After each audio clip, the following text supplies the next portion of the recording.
The Taliban seized power in Afghanistan, with fighters entering the presidential palace, and gunshots broke out at Kabul's airport as thousands tried to flee the country. It has taken the Taliban less than 2 weeks to seize control of Afghanistan. In this video, we are going to discuss how rich are the Taliban and how do they get their money. The video is going to be amazing, so make sure you stick till the end. The Taliban were founded in southern Afghanistan by Mullah Mohammed Omar, a member of the Pashtun tribe who became a Mujahideen commander that helped push the Soviets out of the country in 1989. In 1994, Mullah Omar formed the group in Kandahar with about 50 followers who rose up to challenge the instability, corruption, and crime that consumed Afghanistan during the post-Soviet-era civil war. The Taliban militants of Afghanistan have grown richer and more powerful since their fundamentalist Islamic regime was toppled by US forces in 2001. In the fiscal year that ended in March 2020, the Taliban reportedly raked in $1.6 billion, according to Mullah Yaqub, a top leader of the group. To put in perspective, the US-backed Afghanistan government brought in $5.55 billion during the same period. According to a June 2021 UN report based on member state intelligence, most of the money comes from criminal activity such as opium production, drug trafficking, extortion, and kidnapping for ransom.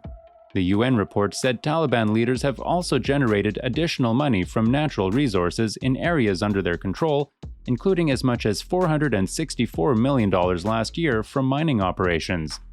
Taliban leaders have also benefited greatly from donations, including from what the UN describes as a network of non-governmental charitable foundations and from wealthy supporters. One intelligence agency said drug trafficking alone may have earned the Taliban $460 million. Now the Taliban has taken over the country, there is a chance the group is going to end up with a lot more money too via a partnership with China, said Charles Miller, senior lecturer in international relations at the Australian National University. The Chinese have been making overtures to the Taliban for some time now.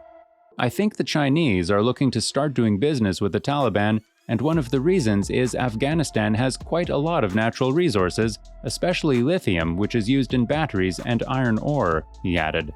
Although the reserves are not as big compared to what Australia has got, if China and the Taliban are friendly with one another, the Chinese have a source that is closer and more reliable than Australia. So I think the Taliban may very well end up having more money.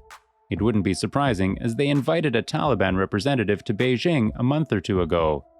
Miller noted the Chinese partnership would require the Taliban to spend a lot of money to build infrastructure to mine the materials out of the ground, as well as investing in transportation to get it back to China.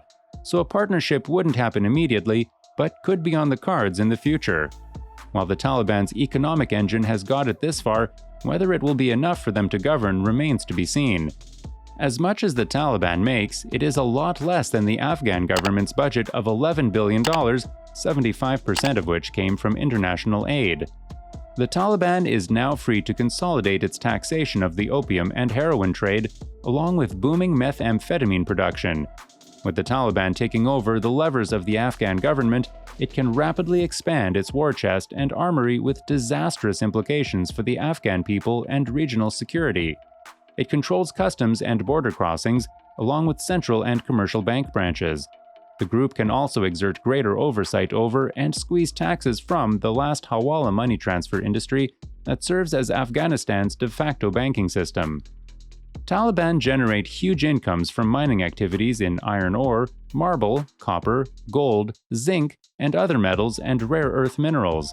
Afghanistan accounted for approximately 84% of global opium production over the 5 years ending in 2020, with much of those illicit drug profits going to the Taliban, with the group imposing a 10% tax on every link in the drug production chain, wrote Mr. Omar in the conversation. That includes the Afghan farmers who cultivate poppy, the main ingredient in opium, the labs that convert it into a drug, and the traders who move the final product out of the country, he said. According to the Red Cross, in Afghanistan, the Taliban is now responsible for running the country's security and an economy where agriculture is a prime focus, and a terrible drought has left a third of the population at risk of going hungry. Afghanistan is one of the poorest nations in the world. But in 2010, US military officials and geologists revealed that the country, which lies at the crossroads of Central and South Asia, was sitting on mineral deposits worth nearly $1 trillion that could dramatically transform its economic prospects. Afghanistan is certainly one of the region's richest in traditional precious metals, but also the metals needed for the emerging economy of the 21st century, said Rod Schoonover, a scientist and security expert who founded the Ecological Futures Group. The US previously accused Russia of supporting and providing arms to the Taliban in 2018. In a BBC interview, General John Nicholson claimed that guns were being smuggled over the border from neighboring Tajikistan. In June, the UN monitoring team on Afghanistan reiterated that the Taliban maintains a close allegiance with terrorist group al-Qaeda, and this relationship has been a profitable one for both sides. Government forces and the Afghan army collapsed without the support of the US military, which invaded in 2001 after the September 11 attacks and toppled the Taliban for its support of al-Qaeda. The US ultimately failed to build a democratic government capable of withstanding the Taliban, despite spending $118 billion and providing 2 decades of military support. Unfortunately, a lot of people are going to be killed in very unpleasant ways, and in terms of the impact on terrorism, I think they are still pretty close to al-Qaeda, and it could give al-Qaeda a new base similar to what they had before 9/11, Miller said. This was all for today. Hope you liked the video. Do not forget to subscribe to our YouTube channel. Hit the bell icon for more updates and notifications. Stay safe, and we will be back soon with another video.